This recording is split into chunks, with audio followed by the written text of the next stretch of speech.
বাংলার কি ভয়াবহ অবস্থা চলছে এই এসআইআরে। নির্বাচন কমিশন একদম সেই গণহারে নাম বাদ দিয়েছে বা ডিলিট করেছে। কিন্তু আমাদের সামনে যে নির্বাচন আসছে, তো প্রথম ফেজের নির্বাচন বা প্রথম দফার নির্বাচন 23শে এপ্রিল ও দ্বিতীয় দফার নির্বাচন 29শে এপ্রিল।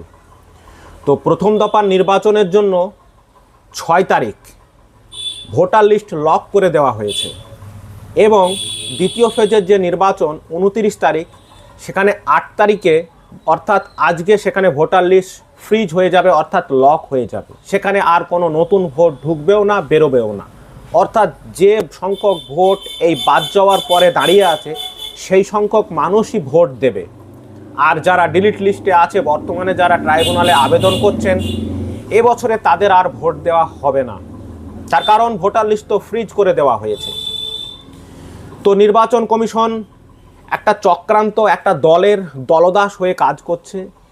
তারা বাংলায় এসে বাংলায় ক্ষমতা দখল করবে, কিন্তু বাংলার এই হাওয়াই চপ্পল পড়া মহিলাটির কাছে 2014 সাল থেকে রোজ ডেলি প্যাসেঞ্জারি করেও হয়নি। কোর্ট আদালত, সিবিআই, ইডি এমন কোনো নেই, চেষ্টা করেও পারেনি এই হাওয়াই চটি মহিলাকে পরাজিত করতে। তাই এবছর নির্বাচন কমিশনকে সাহায্য নিয়ে ভোট ডিলিট করে জেতার চেষ্টা করছে বিজেপি।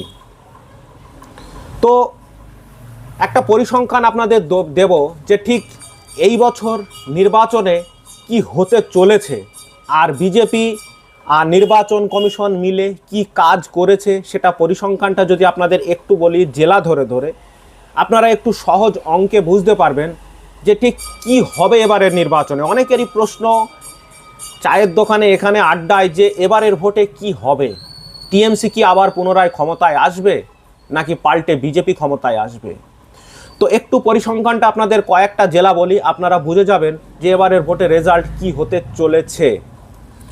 তো প্রথমেই যদি আমি উত্তর দিনাজপুরের কথা বলি, তো উত্তর দিনাজপুরে 2021 সালে বিজেপির থেকে টিএমসি ভোট বেশি পেয়েছিল 2,74,944। আর 2026-এ উত্তর দিনাজপুর 2026-এ এসআইআরের নাম বাদ পড়েছে বা ডিলিট হয়েছে 3,63,646। আপনারা একটু যোগ বিয়োগটা করে নেবেন কত সংখ্যক মানুষ বাদ গেছে। এরপরে আসি দক্ষিণ দিনাজপুর। তো দক্ষিণ দিনাজপুরে 2021 সালে বিজেপির থেকে টিএমসি ভোট বেশি পেয়েছিল 44,945। 2026 সালে এসে দাঁড়িয়ে এসআইআরের পর নাম বাদ দেওয়া হয়েছে 1,79,555 জনের। 1,79,555 জনের নাম বাদ দেওয়া হয়েছে দক্ষিণ দিনাজপুরে। দক্ষিণ দিনাজপুরের পর আসি পূর্ব বর্ধমান। পূর্ব বর্ধমানে 2021 সালে বিজেপির থেকে টিএমসি ভোট বেশি পেয়েছিল 2,75,905টি।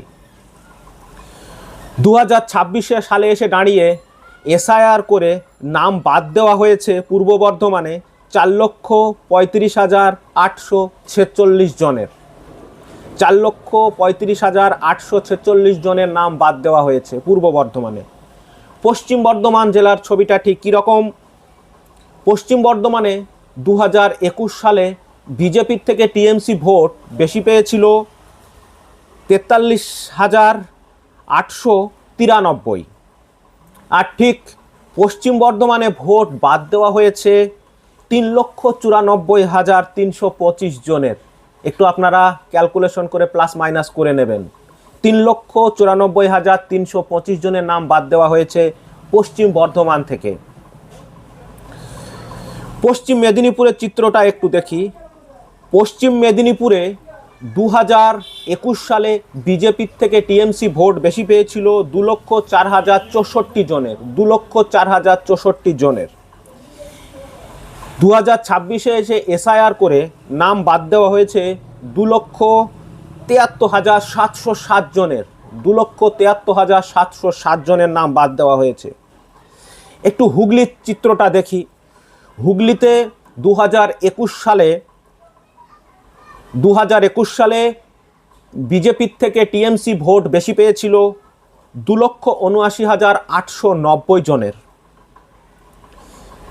আর 2026 সালে এসে দাঁড়িয়ে হুগলিতে এসআইআর করে বাদ দেওয়া হয়েছে 4,38,939 জনের, 4,68,939 জনের। তো এই পরিমাণে নাম বাদ দেওয়া হয়েছে এসআইআর করে।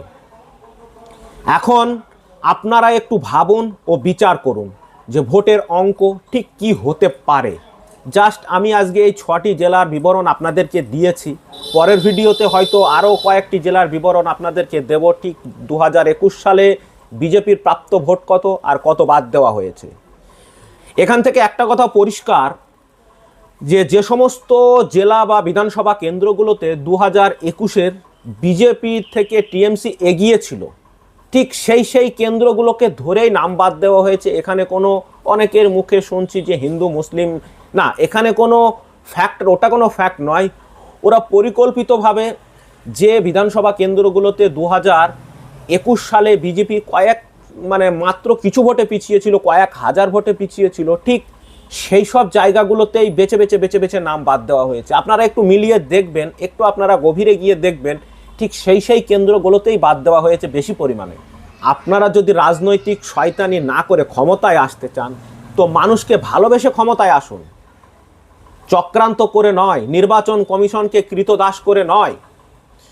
তো এর জবাব বাংলার মানুষ অবশ্যই দেবে, কারণ কোনো একটা পার্টিকুলার কাস্টকে বাদ দেওয়া হয়নি, সমস্ত কাস্টকে বাদ দেওয়া হয়েছে বা ডিলিট করা হয়েছে। আর সেই মানুষগুলোর আজ কি অবস্থা বলুন তো? সেই মানুষগুলো আমাদের কৃষ্ণনগরে যেখানে জমা নেওয়া হচ্ছে সেখানের অবস্থা ভয়াবহ অবস্থা। আজকে আমি গেছিলাম তেহট্ট, সেখানেও সেই ভয়াবহ অবস্থা। তো এই হয়রানি আর কতদিন মানুষ সইবে? যবে থেকে মোদি এসছে তবে থেকে মানুষের হাতে একটা করে ঝোলা আছেই। তার কারণ এটা চক্রান্ত বই নয় কি? আপনি দেখুন, ভালো করে বুঝুন, এই এসআইআরটা কিছুদিন আগে করলেও তো পারত। তাহলে যে মানুষগুলো এখন ট্রাইব্যুনালে আছে তারা হয়তো ট্রাইব্যুনালে আবেদন করে কোর্টে গিয়ে তাদের ভোটাধিকারটা নিতে পারত।